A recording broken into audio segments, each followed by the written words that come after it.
Dead battery, no problem. Follow these steps. GD-101NS Nigel Sylvester Edition. Tools needed: 1.2mm screwdriver, steel and plastic coated tweezers. Remove for screws using screwdriver. After that, carefully remove back steel and rubber covers. Detach battery sticker seal. Use tweezers to unlock and remove the battery. Then, replace the battery to a new one CR to O to 5.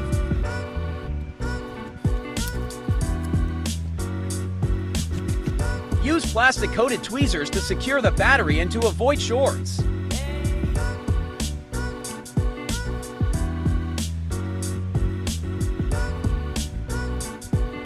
Connect AC to negative to energize the new battery. Return rubber cover and screw back steel cover to complete the replacement.